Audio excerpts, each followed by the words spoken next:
You're listening to Managing Leadership Anxiety, Yours and Theirs, a podcast offered in partnership with Missio Alliance. Each episode, we discuss internal and relational pressures, how they block effective leadership, and how we can move through them to a greater health. And now your host, Steve Cuss. Well, as so many of you know, I always get excited when I run across a fellow systems theory nerd that maybe I haven't met before. Because the truth is there's actually not many of us, in the world of the Enneagram. Like the Enneagram gets all the attention. It's the celebrity of self-awareness. But there's this other tool, right? Systems theory that helps us to understand ourselves, understand God, and how to engage God deeper. And it's just such a lesser-known theory. So anytime somebody says, hey, you got to meet this person who's a systems theorist, I'm always excited.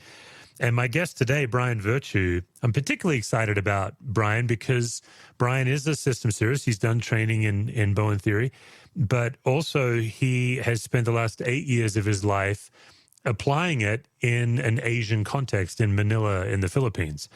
Brian works at a seminary there, training people in Southeast Asia, raises his family there. He's married with 3 kids. He's currently in the United States with everything going on with COVID. The family's back home.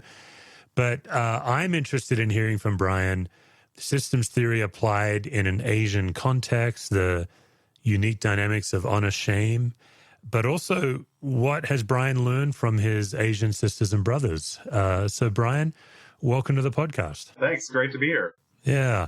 And hey, full disclosure for our audience, we're going to get to something where Brian emailed me and he's like, hey, I don't know if this is a good time because I'm really anxious right now. So not to throw you under the bus, Brian, but just to let people know, we're going to talk about what it's like when you've learned a theory and you still have to work hard, like you're still a human being. And so we'll be getting to that. But just tell us, first of all, about your work in Manila. What took you to Manila and what did you do there for 8 years? Yeah, for a long time, I've been on the full-time staff of Crew and was working in Asian context. I was helping kind of do leadership development in their Asian American ministry for several years, and also working in theological development. And at some point, I was pitched. I was asked to go recruit someone to maybe go explore, checking out an overseas seminary school for a year, just to get some exposure, see if anybody out there fit the criteria to go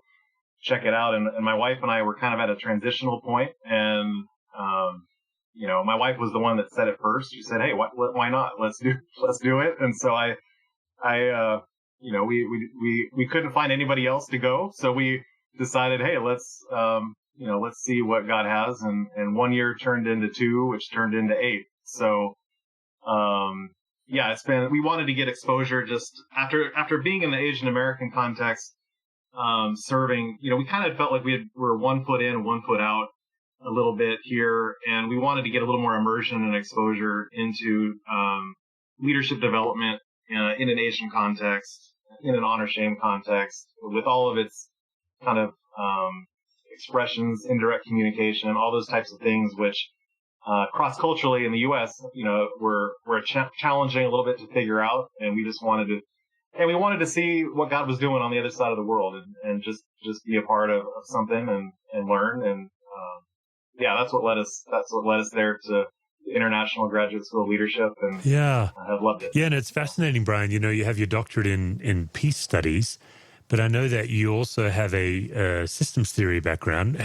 How were you first exposed to systems theory or Bowen theory? Yeah, I don't have my doctorate yet. Okay. I'm in my research right now, so hopefully soon. Hopefully soon. But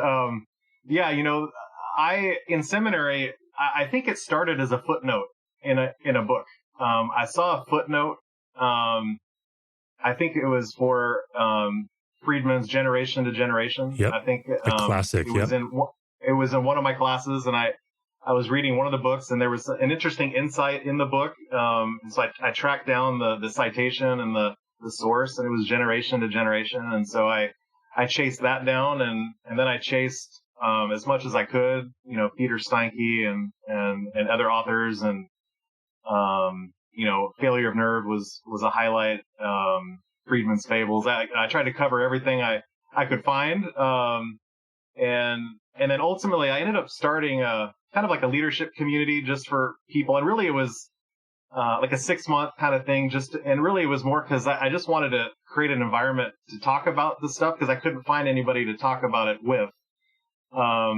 Just it wasn't something that a lot of people were engaging with at the time, like 15 years ago, something like that. And so, had a few years where it just was a great time where, with groups of, 8 to 10 every year, just going through it and being able to talk and explore it. And, that's kind of how I got into it. Yeah. And it's fascinating to me. This is where I was excited to chat with you. You take the heart of systems theory and it really is the differentiation of self, it really is ultimately the individual. And not to nerd out too much, but I'm currently studying attachment theory, and there's a lot of criticism from attachment theory towards systems theory. I actually think at its purest, differentiation of self is an attempt at healthy attachment.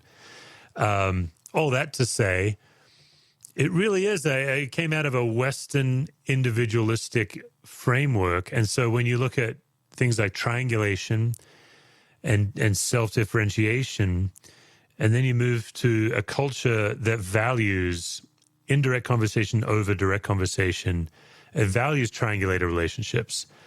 What were your first encounters in Manila or in the Philippines when you were bringing this worldview in there? What was that like for you? Yeah, I mean, I slowly started to introduce some of the material in some of the courses that I was teaching, because I've taught courses on like interpersonal relationships, peacemaking, team leadership, these types of things. And these things were, peacemaking was really kind of the main place that I try to introduce a lot of this. And conflicts handled differently. And I think even as I speak here, I mean, I just have to articulate, I'm not Asian, so I'm not going to speak, for all of Asia. And even in Asia, different countries are quite different in how they approach things. But, there are some kind of in general, some generalities. But really, a lot of it, the first things that I think I noticed was just the dynamics of authority, hierarchy, just coming from low power distance culture to a high power distance culture where the expectations, the taboos, what is acceptable and what's not, in terms of talking to people above you, not wanting to cause another person to lose face, not wanting to lose face yourself. It made the whole arena of, interpersonal. It was a very different dynamic. And so it was fun to be able to introduce some of the ideas and interact and talk and learn and, see where some of, students were able to benefit from just thinking about themselves in a new way, thinking about their relationships in a new way. And really it's just the difference of individualistic shift of thinking about systems theory where it's all about the self and what I need to do, and to thinking about it in a collectivist sense of there's a heavier we emphasis, and how do I understand myself and my own responsibility in this intricate web of relationships that what I do really impacts other people in a different way than what I think in the West we understand. Yeah, and you mentioned in that list of things, something that just caught me of interest is the idea that one of the high values is helping the other person save face. And I presume, especially if they have, if they're higher in the hierarchy than you, could you tell us more about that, or give us an example of where you've seen that at work? Yeah, I think, one way I would try to describe it, I think a lot of people are familiar with the idea of boundaries.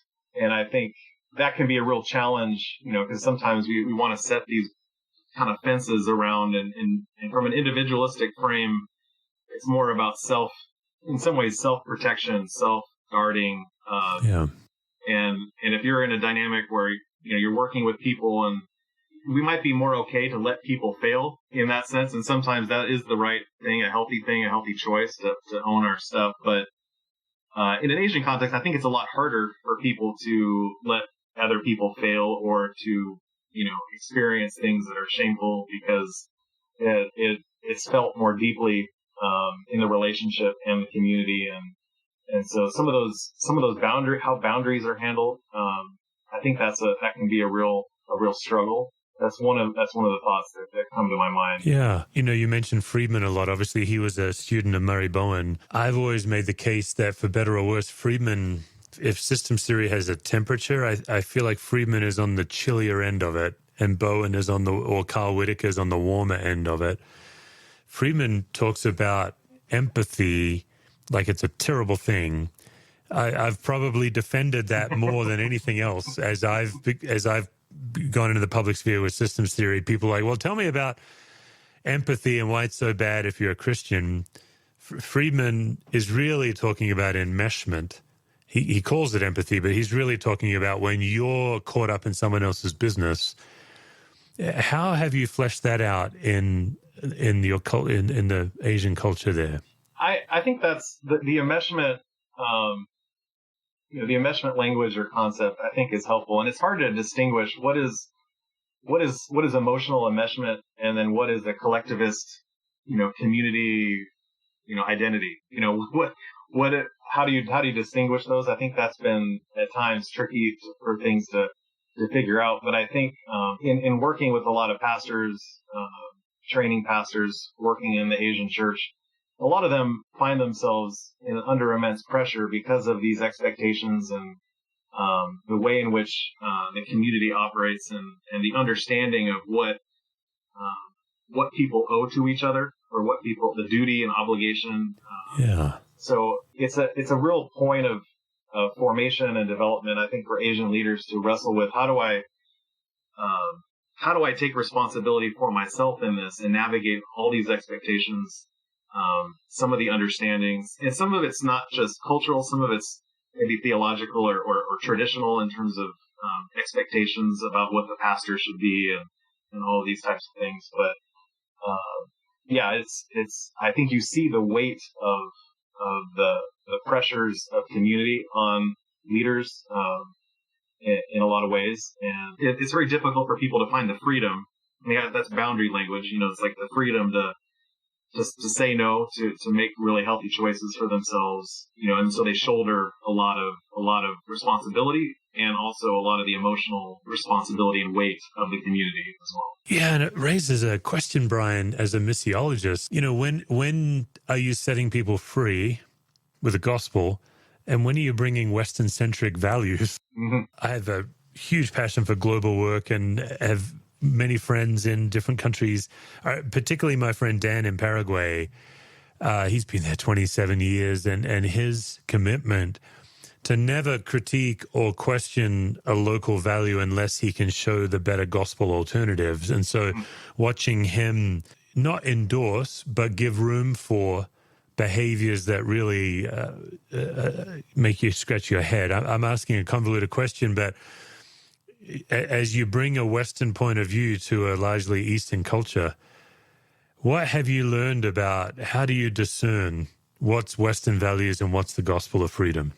That's a great question. I think systems theory does have the Western vibe, but I think it can be understood in ways that really resonate with Asian culture too.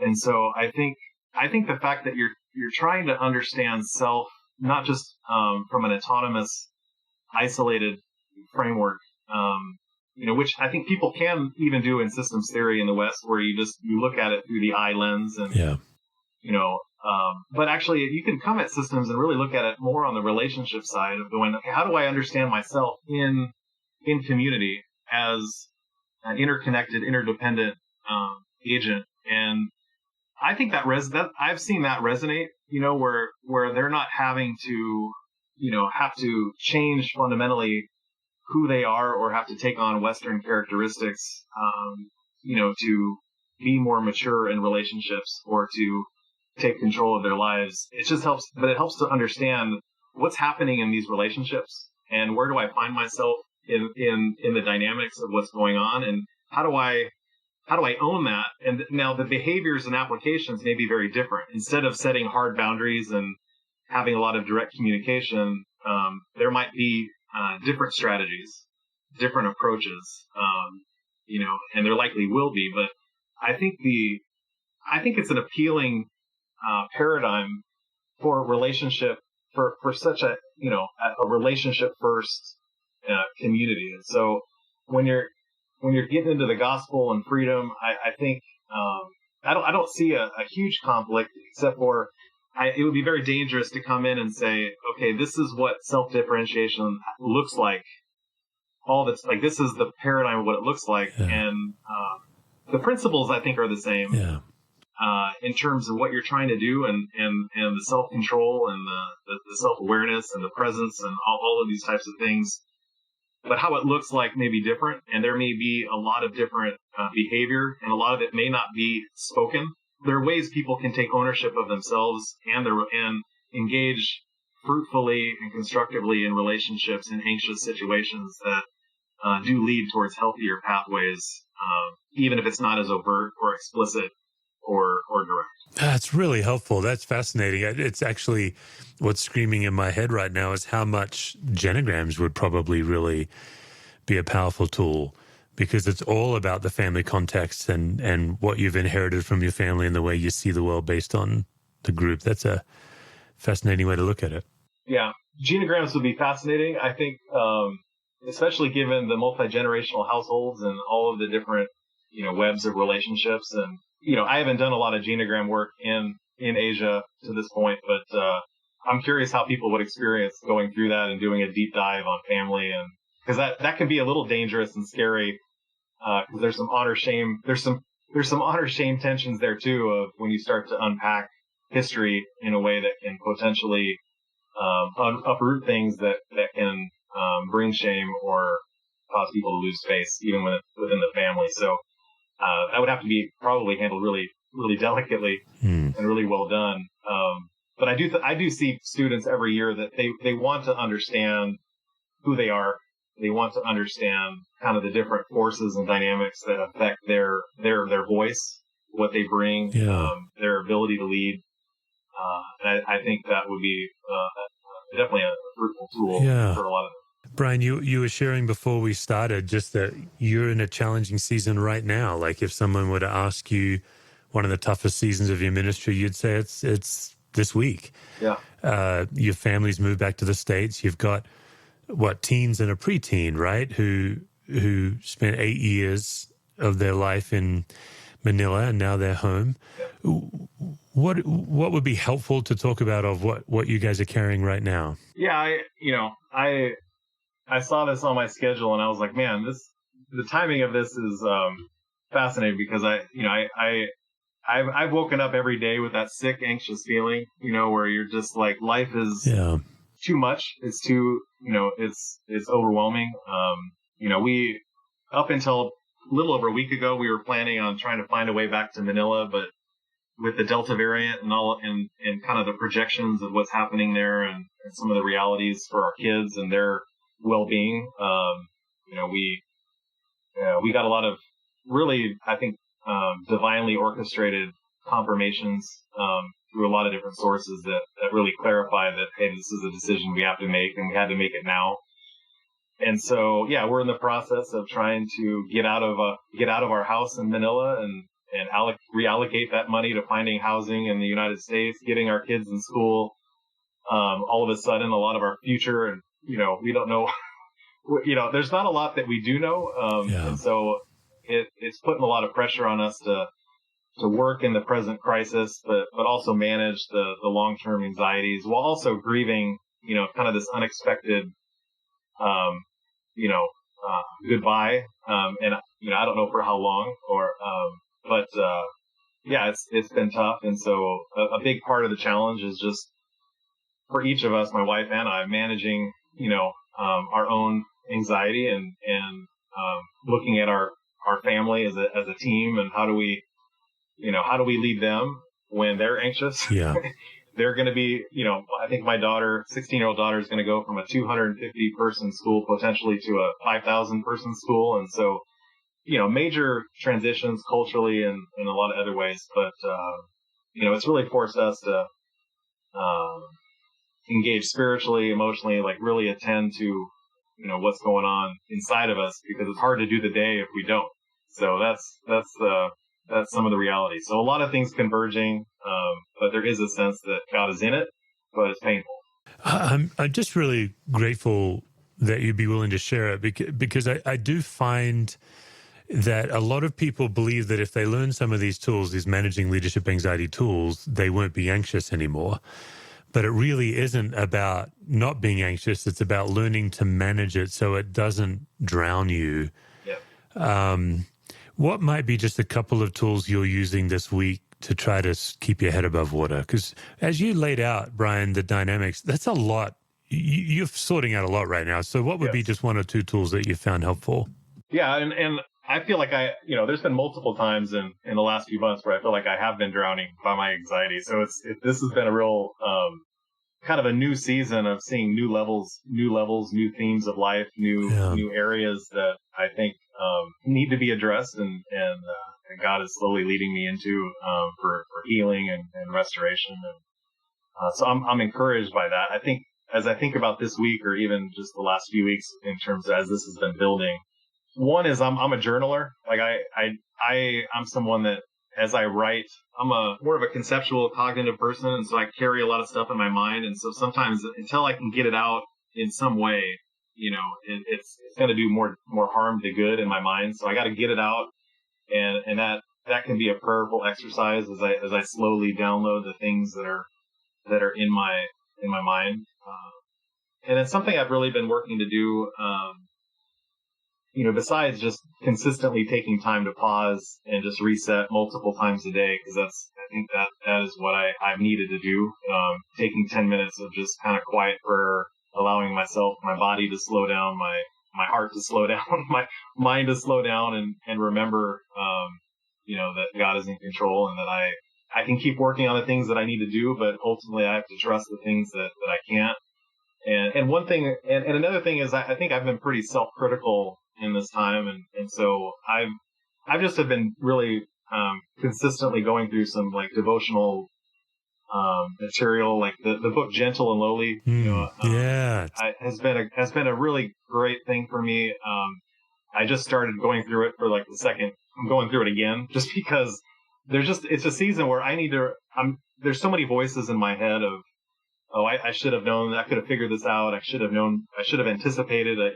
Remembering kind of the nature and the true nature of God's heart has been a real, helpful, soothing thing, for me on a daily basis of, making sure that I'm listening to the right voices and I'm not listening to the critical voices and kind of take me into that dark spiral of despair. And so that's kind of been, some of my staples. And then, just trying to have regular connection with my wife and family in the midst of it, because if we go even a day without having some kind of meaningful connection or prayer point,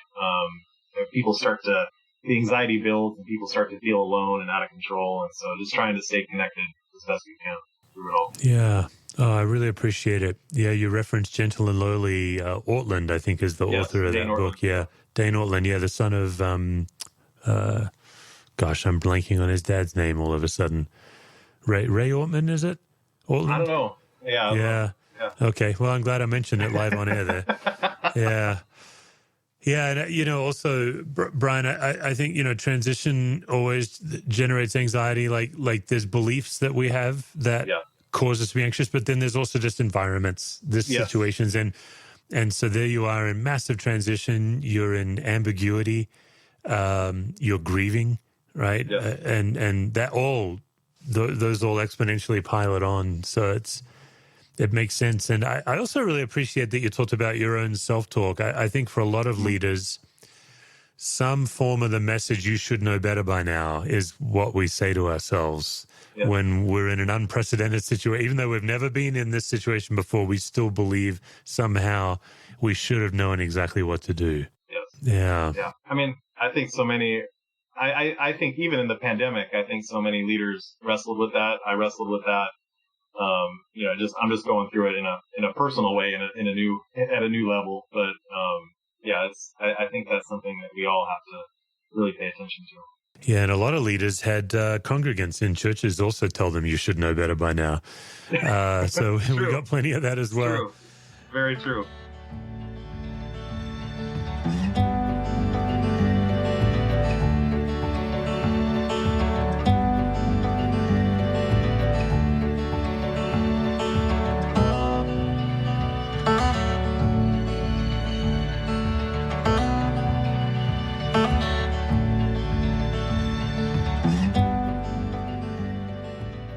Yeah. At this point in the episode, my tendency would be to inflict the gauntlet of anxiety on my guest. I'm feeling a strong sense of resistance. Again, like, no need to put pressure on you. What about this? What are 3 surprising ways that you have found that your spirit is lifted when you feel that heaviness? Obviously prayer is a go-to, the family time you mentioned, but are there any surprising ways? Like for me, one of the surprising ways would be playing my acoustic guitar. Or another surprising way is literally rubbing the floppy ears of my dog. There's something just whimsical about it. I don't mean to put those on equal terms with scripture and prayer, but they are gifts from God. Yes. So what would be 3 surprising ways for you that your spirit's lifted? For me, a lot of it, I think it's been challenging to find some of those things in the pace of things that are going on. But, I think beyond just the prayer part of it, I think something that I've really enjoyed in the last few weeks and the last week especially is the moments that I've had just spontaneously to vulnerably pray with my children individually as the situations arouse, so that just kind of a new level of kind of shared connection through the experience. That so it's not just a scheduled prayer time, but just recognizing we've had some of these moments that they've really encouraged me and lifted me up, because it's authentic. It's not just leading one of my kids through praying or praying for them, but actually journeying together through something that we don't know where God is in it, and we're kind of just humbly bringing ourselves before Him with our struggles, our desires, our hopes, fears. That's really lifted me up. I think this week, just those moments with my kids, and really anytime we get a chance to be together in a connected way with the 5 of us, our whole family. I do have those moments with my dog too, but our dog is trapped in Manila as well. So we're trying to figure that one out as well. But, that would be a huge source of, care, and, enjoyment. But, yeah, I mean, I think, walking silent, I thrive a lot when I have a lot of space to think and rest, to where I'm able to enter into relationships from a sense of feeling like I'm, a little bit centered and not overwhelmed. I think I get easily overwhelmed by, tons of emotions. I'm an Enneagram 5, so I think there's a lot of energy management and a lot of different things like that. But, having the space to recharge, alone, where I'm able to kind of think about exciting things, enjoyable things. Sometimes reading. One of the things that really helped me through the pandemic was just reading, not heavy things, but just fiction. To get out, to kind of get outside of my head and just be connected to story and narrative and life, and not be in conceptual. Not get lost conceptually. So these are things that I think have helped me care for myself and stay more grounded and connected through what we've been going through. Well, then it's a very much related question, so feel free to say, yeah, I've already covered this, but I got fascinated by the integration of systems theory and the gospel. Mm-hmm. I think if our chronic anxiety is generated on false assumptions and false belief, then the gospel is the antidote. John says perfect love casts out fear. And to me, that means that my chronic anxiety tends to invade the space where I'm aware of God. Yeah. Therefore, God can invade the space where I'm full of anxiety. So to that end then, Brian, when in your life do you feel most fully and completely loved? That's a great question. I think experiencing and completely feeling God's love has been a lifelong probably challenge. Like there have been, I think I resist, some of that, I naturally resist a lot of that vulnerability and being able to kind of completely receive and soak that in. But some of the ways that I experience that is when someone that I know, someone close to me, a friend, one of my kids, family member, when they demonstrate in some way that they know me.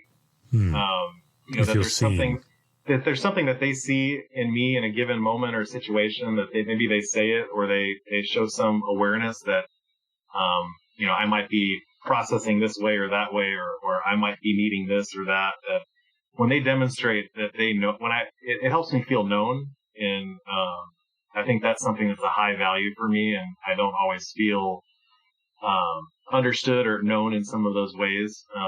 So I think in those moments when people demonstrate that, hey, I see you, I know you, I feel really loved in those situations. Kind of stand out in the normal course of life, where someone just breaks through and says, hey, I see you, and I'm here with you, and there's some kind of value that they get me, they understand me, and they're present with me. Yeah.